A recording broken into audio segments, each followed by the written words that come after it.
Bueno, nuestro tema es fuerzas contrarias conociendo el lado oscuro de la fuerza.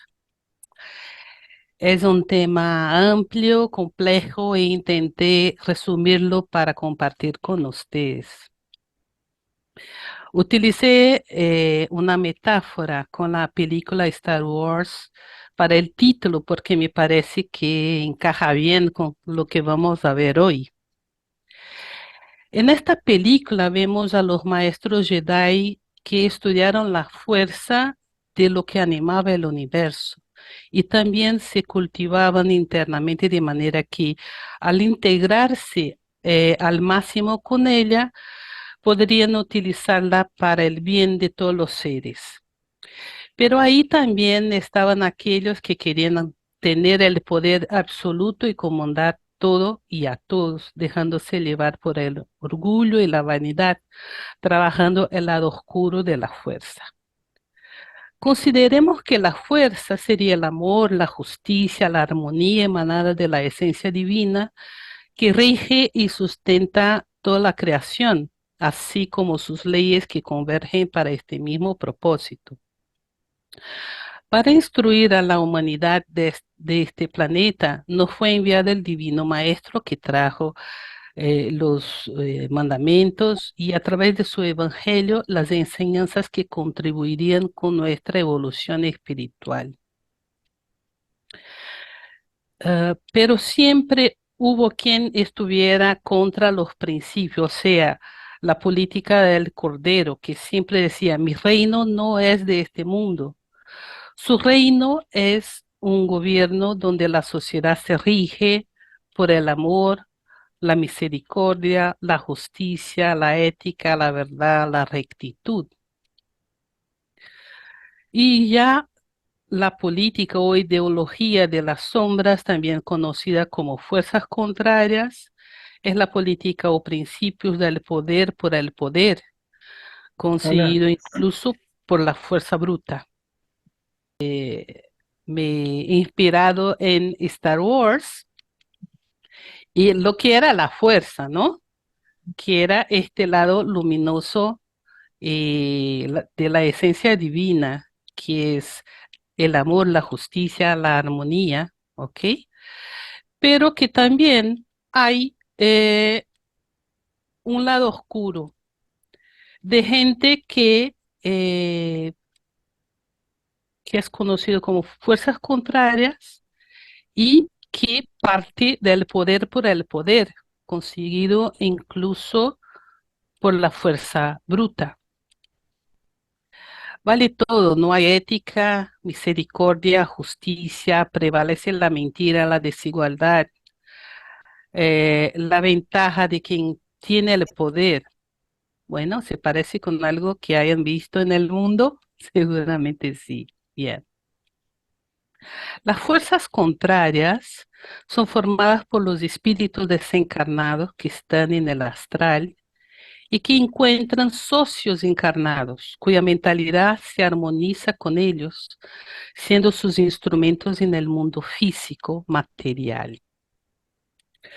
Bueno, para tratar de este tema, tendremos como base la obra La decodificación de Kardec y algunas obras espíritas como de André Luis, Psicografía de Chico Xavier, y otras también como las de Robinson Pinheiro. ¿Mm? Bueno, debido a nuestra tradición fuertemente católica, tenemos una visión corta sobre el mundo espiritual y su influencia sobre nosotros. Con el espiritismo tuvimos una apertura para conocer un poco más esta dimensión espiritual que para muchos puede parecer una película de ficción. Kardec decía que somos frecuentemente influenciados por el plano espiritual. Las dimensiones están entrelazadas, como decía ahí, tan separadas solo por la frecuencia vibratoria. Podemos conectarnos con las estancias de luz o de sombra de acuerdo con nuestra frecuencia interna. De esta forma estamos más abiertos a la influencia de los espíritus afines a nosotros. Y de ahí la cuestión de la frecuencia vibratoria y afinidad, ¿no? Bueno, los espíritus superiores relatan que el mundo material es una copia imperfecta del mundo espiritual.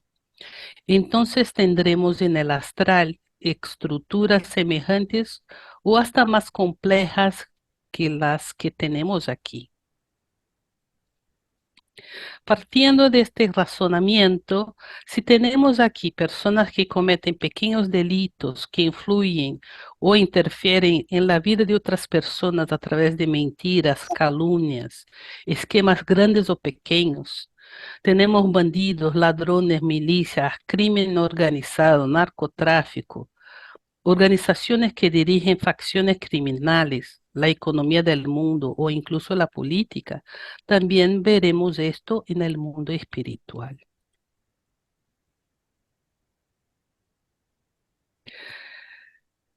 Pensando en cómo son las cosas en el mundo material, podemos percibir que las fuerzas contrarias también poseen una jerarquía de maldad. O sea, no son todos que son los más malos ni los más buenos. Entonces hay como un- una jerarquía, ¿no? En general, eh, las personas que componen las fuerzas contrarias son personas egoístas, orgullosas, que les gusta practicar el mal, sea para beneficiarse o por crueldad o porque se complacen en hacerlo. Entonces, pensando en lo que está más cercano a nosotros, tenemos lo que llamamos obsesores personales particulares. Estos son espíritus vinculados a personas con las cuales tienen un comprometimiento iniciado en el pasado y que pretenden venganza particular, independientemente de la conexión de esta persona con el trabajo en el bien. Porque estos espíritus se juzgan agraviados. Entonces viene ahí como a pedir justicia para sí mismo, ¿no? Bien, hay una otra clase de espíritus, ¿no?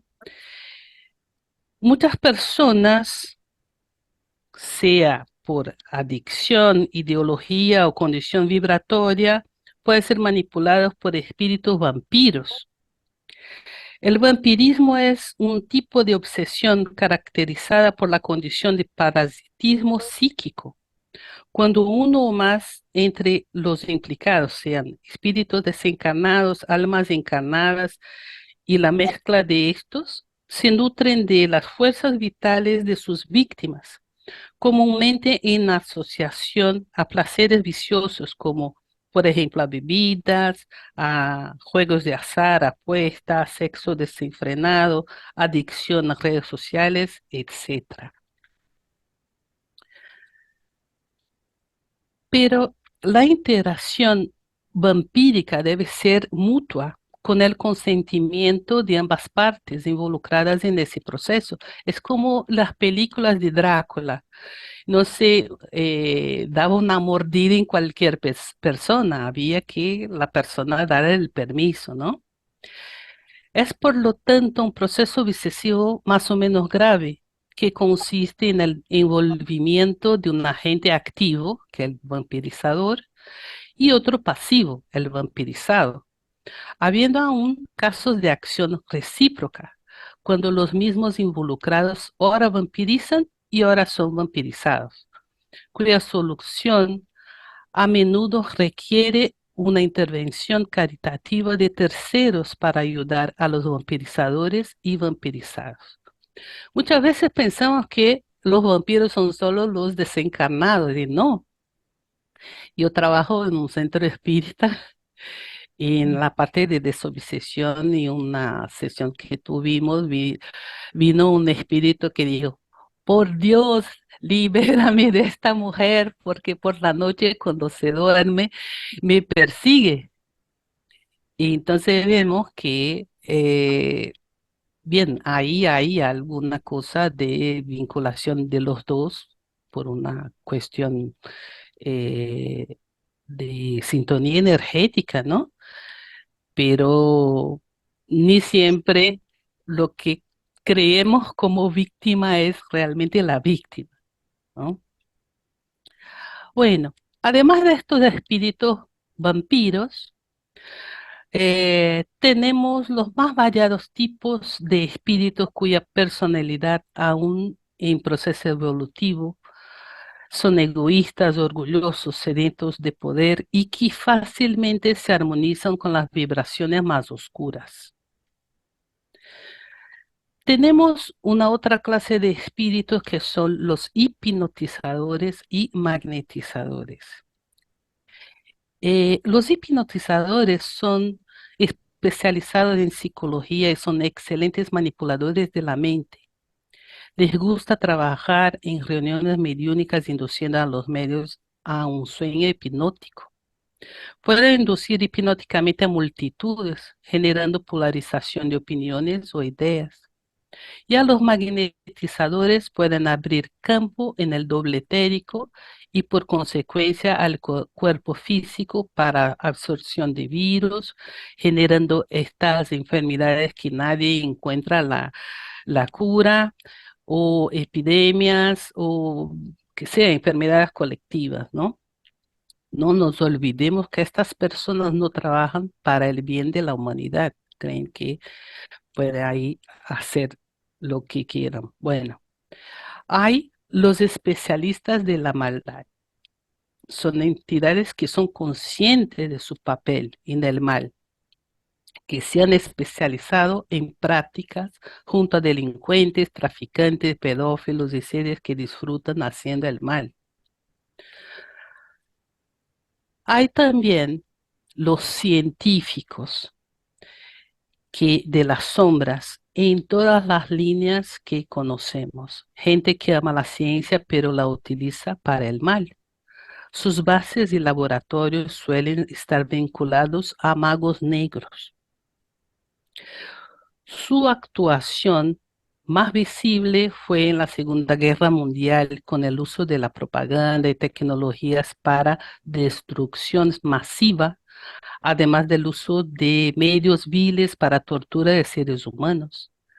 En general, los científicos intercambian su servicio por cantidades de ectoplasma que los espíritus especializados en la técnica astral utilizan para sus fines, creando dispositivos parásitos, virus, bacterias y larvas estructuradas en la materia astral. Para muchos, esto puede parecer ciencia ficción. Sin embargo, recordemos que en términos de tecnología, el plano astral está por lo menos 500 años por delante del plano material. En 1943, cuando Chico Xavier publicó el libro Nuestro Hogar, que relataba acerca de esta colonia espiritual, mucha gente no le eh, creyó.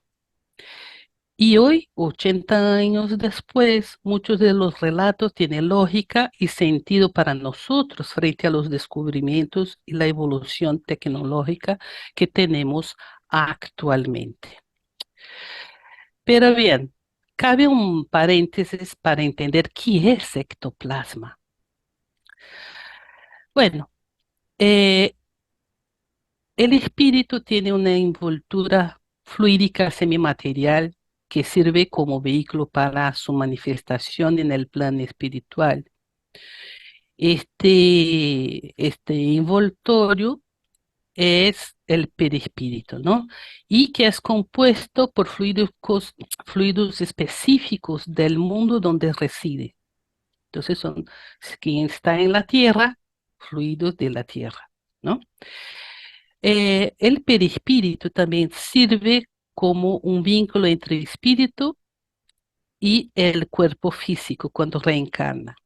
Y entre el cuerpo físico y el perispíritu tenemos el doble etérico, que es quien fabrica el ectoplasma.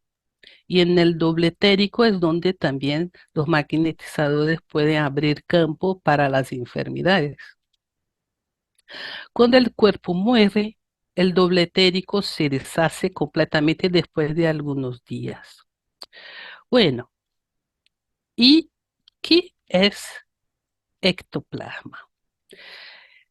Este ectoplasma es una materia sutil que tiene peso, porque incluso es atraído por la gravedad cayendo al suelo cuando se manifiesta, y permite a través de medios de efectos físicos las apariciones de los espíritus y sus materializaciones, que no solo son vistas, pero también son palpables. Esto se utilizó mucho en el inicio, cuando de la de difusión del espiritismo ahora, ya estos procesos de materialización son más aplicados en procesos de cura de enfermedades. Bueno, después de los científicos, tenemos lo que llamamos magos negros. Estos son espíritus iniciados en magia en el pasado de la Tierra. En la obra son mencionados en Orígenes de la Civilización Adámica, cuando trata de los magos del Cáucaso. Cabe aclarar que lo que conocemos hoy como magia es un conocimiento de espíritus que vinieron a ayudar a componer la civilización terrena, como por ejemplo los Anunnaki, los Capelinos y tantos otros que son mencionados en la obra. Y estes- estas civilizaciones de otros planetas formaron ahí el pueblo Atlante, Lemuriano y todo, ¿no? Muchos de estos seres, de estos magos, están sin reencarnar desde hace siglos y ellos evitan la reencarnación para no perder su conocimiento milenario, que también es su fuente de poder. Pero como van en contra de la ley de reencarnación, tiene un efecto en su perispíritu, o sea, van se tornando denso y ese perispíritu tiende a deteriorarse, así como esta figura, ¿no? Deshaciéndose. Y para mantener este mínimo de forma, ellos hacen campos energéticos concéntricos en torno de sí mismo. Bueno, ¿cómo han surgido estos magos? Los antiguos templos de iniciación, donde se enseñaba el uso de la mente y otras ciencias que ya se perdieron en el tiempo, eran conocidos como escuelas de misterios o escuelas de divina sabiduría. Actualmente pocas son las que se mantuvieron, como por ejemplo tenemos como escuela de misterios, la Orden Cruz, entre otras, pero ya sin un mínimo de lo que se enseñaba en este tiempo, ¿no? Entonces, ¿cómo funcionaba? En la antigüedad, eh, el niño dejaba a su familia e ingresaba al templo con unos 7 años de edad y era iniciado en ciclos de 7 años. Así, a los 49 años, era considerado un maestro. En general, estas iniciaciones eran para el bien y estos maestros eran considerados magos blancos. Pero, debido a la naturaleza humana, con el tiempo, algunos de ellos se corrompieron en cuanto al compromiso moral y ético, volviéndose para el mal y las tinieblas. Por eso son llamados magos negros. Cuando, disculpa. Entonces, pensando en la película de Star Wars, eh, había los maestros Jedi, que serían como estos magos, ¿no? Que trabajaban con la fuerza. Y ahí entre ellos surge Anakin Skywalker, que se vuelve al lado oscuro de la fuerza, convirtiéndose aquí en Darth Vader. El emperador Palpatine, que es que influencia a Anakin, es una figura que propagaba el caos y el miedo, primero de una forma sutil y después de una manera abierta, ¿no? Él podría ser considerado el mago negro y Darth Vader su general.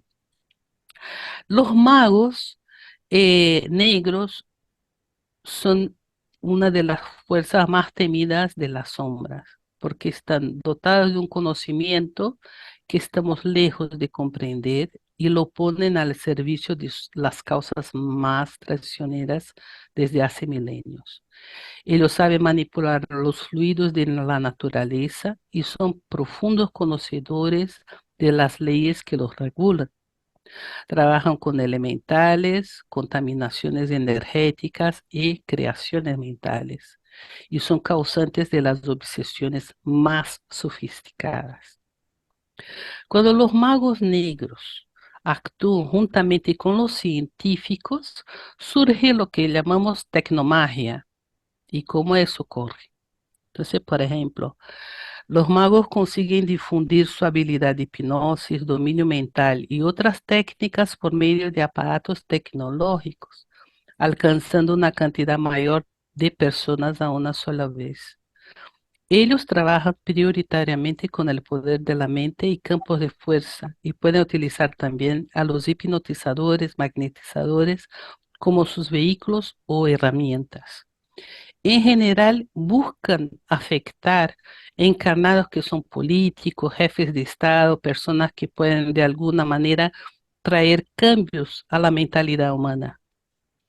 Ellos no se atienen a la gente común como nosotros, que ya tenemos nuestros obsesores personales. Sin embargo, para sus fines, pueden manipular multitudes usando la tecnología con magia. Bueno, hay también los jefes y subjefes de la oscuridad, que son una especie de generales, que organizan y dirigen legiones de ataque a las bases y frentes del bien. Tiene a su disposición un enorme contingente de espíritus especializados en diferentes áreas, como científicos, médicos, magos, ingenieros, técnicos, lo que sea. Cuando encarnados, alcanzan puestos de dirigentes de países o ejércitos, pueden causar guerras conduciendo el pueblo con mano de hierro. Entonces, cuando decimos que hay una guerra espiritual, no es una metáfora, es algo que realmente ocurre, ¿no? Y bien, en la jerarquía de las sombras, en la punta de la pirámide están los dragones. La terminología dragón que utilizamos viene de aquella adoptada por Juan Evangelista en el Apocalipsis. En la literatura espiritual, este nombre dragón es tomada del contexto bíblico. Dragón también conocido como serpiente, Satanás, diablo y todos estos símbolos se refieren a la misma figura. Eh, el miedo lo hizo así, horrible, ¿no? Y la imaginación humana. Pero los relatos espiritualistas lo describen como alguien hermoso, por ser la forma que tenían en su planeta original, porque al fin y al cabo es un ángel caído, ¿no? Junto con él, que este ser que podemos decir Lucifer, lo que sea, hay otros 6 seres que serían sus asesores sobre los cuales mantienen una autoridad férrea. Y su nivel de maldad no les permite el contacto con el ser humano encarnado o incluso encarnar, porque sus vibraciones densas matarían al medium o la madre que fuera a engendrar a ese niño. Estos seres son desterrados que vinieran a la Tierra desde otros planetas por ser responsables de su destrucción o de sus civilizaciones. Entonces imaginen alguien que puede destruir un planeta o una civilización. Son seres muy inteligentes, astutos y extremadamente malos. No se identifican con nuestro planeta y como saben que no pueden salir de aquí, desean imponer su política de poder. Los dragones están en las dimensiones llamadas prisiones eternas o cadenas eternas, más cercanas al núcleo del planeta. Esos espíritus están dotados de una violencia sofisticada, una violencia que involucra la manipulación y que se manifiesta a veces con apariencia de cortesía, hasta de seducción y de otras armas. Estos espíritus son realmente malos. Un ejemplo es cuando Jesús está en el desierto y Satanás viene a tentarlo, usando los textos de las Escrituras para intentar pillar a Jesús en contradicción, mostrando con eso que conoce profundamente las Escrituras y que también es un estudioso. Él utiliza los pasajes, las enseñanzas y los preceptos espirituales, los cuales distorsiona y saca de contexto, haciendo que aquellos preceptos sirvan a su ideología, sustentando y el pensamiento que él tiene previamente. Esta es exactamente la ilustración de cómo trabajan los espíritus de la sombra más graduados. Pero el Padre siempre nos da la oportunidad de recomenzar. No hay luz sin sombra y ni sombra sin luz, como decía Maribel, ¿no? Entonces, ¿cómo decían los COVID? Sacar lo mejor de todas las cosas. Estos seres de alguna manera ayudaron en el progreso planetario, aunque buscando beneficios personales. Ellos auxiliaron en el perfeccionamiento de los cuerpos humanos que recibirían la nueva oleada de espíritus cuando la Tierra aún estaba en estado primitivo. Trajeron conocimiento, progreso tecnológico, influenciaron y todavía influencian la sociedad. ¿Cuál es el lado negativo? El aspecto negativo es que, como saben que no se quedarán aquí, buscan destruir el planeta como hicieron con otros, trayendo el desorden, el caos a través de la manipulación de las masas, de las pasiones humanas, del engaño y de la mentira. Ellos actúan con fenómenos de orden mundial a través de los medios, tecnologías, guerras, entre otros, e influyen naciones a través de sus líderes utilizándose de los magos negros, que son el segundo escalón de esta jerarquía. Pero frente a todo esto que vimos, nos preguntamos, ¿está todo perdido? ¿Estamos a merced de estos seres? Desde luego que no. Dios no nos desampara. Así como tenemos las fuerzas que mantienen el orden y protegen a los ciudadanos, tenemos espíritus que actúan como guardianes o seguridades, tanto en el plano físico, en el plano espiritual adyacente al plano físico, como en las zonas umbralinas, guardando locales y personas. De la misma forma que en la materia tenemos una fuerza que busca mantener la ley y el orden, son los seres de la justicia. Ellos también poseen una jerarquía, siendo el comandante mayor San Miguel Arcángel, el cual responde directamente al Maestro Jesús, nuestro gobernador planetario.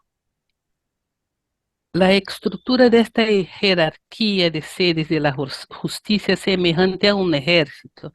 En el primer nivel es formado por los guardianes que serían los soldados. Ellos estudian como por 40 años ahí para ser formados guardianes, ¿no? Y ellos son coordinados por centinelas, cuya función es semejante a un sargento. Acima de ellos están los oficiales, que son responsables técnicos por grupo de soldados, y hay también grupos de especialistas. Estos, además de estos 40 años que han estudiado, estudian más 10 años, eh, en verdad, más 25 años en una parte de inmunidad energética, que sería semejante a la parte a la área de la salud en la Tierra. Y hay también especialistas que son expertos en la parte energética de las dimensiones extrafísicas. Ellos actúan como con cuestiones técnicas y trabajan con armamento energético para formación de campos de fuerza y contención. Este ejército del Cristo se divide en 7 comandos y cada uno tiene una función. Tenemos, además de los comandos, guardianas, son espíritus que tienen una esencia como más femenina y trabajan en el equilibrio de la razón y emoción en las masas y en sus desequilibrios entre las naciones. Bueno, el primer comando cuida de la preservación de la vida en el planeta. El segundo, y la aceleración en el proceso de despertar de las conciencias y organizan grupos de personas que se colocan a favor de la humanidad. El tercer comando, eh, hacen, disculpa, hacen el control de los desencanes en masa y también interfieren en los gobiernos de los países en conversaciones, influenciando a los encarnados. El cuarto comando trabaja con instituciones mundiales, inspiran a los responsables de estas instituciones para el bien de la humanidad. Entonces, por ejemplo, Médicos Sin Frontera, ONU, Cruz Roja y otros, ¿no? El quinto comando son responsables por las comunidades, por la guardia de los religiosos, oradores, dirigentes, divulgadores del pensamiento espiritual. Ya el sexto comando cuidan de las calles, barrios, casas y evitan el asedio de entidades perversas y desequilibradas en los ambientes de las casas religiosas, asistenciales y con fines humanitarios. Y el séptimo comando es responsable por la guardia personal de acuerdo con el trabajo que realizamos. Si realizamos un trabajo para el bien de la humanidad que hace diferencia en el mundo, seguramente tendremos una de estas personas guardándonos. Pero también, en general, eh, estos espíritus guardan las calles y evitan que haya ahí situaciones, confusiones eh, en las calles. Bueno, nuestra mayor protección frente a estas fuerzas contrarias es nuestro pensamiento, nuestro autoconocimiento, nuestro esfuerzo por mejorar nuestra condición ética y moral, pues como estos espíritus actúan por franja vibratoria, quedamos menos vulnerables si mantenemos un pensamiento elevado, trabajando nuestras cuestiones íntimas y usando la oración para conectarnos con Dios y nuestro yo superior. Pero sobre todo, desarrollando nuestra capacidad de amar, perdonar y entender al prójimo, Pues todos fallamos, nos equivocamos y en algún momento nos dejamos llevar por las ilusiones del mundo y nuestro egoísmo, ¿no? Mientras tanto, Dios no nos juzga, apenas nos da la oportunidad de ser más conscientes y recomenzar cada día nuestro camino en este lugar llamado eternidad. Agradezco por poder compartir estas informaciones y espero que ellas les sean útiles de alguna forma.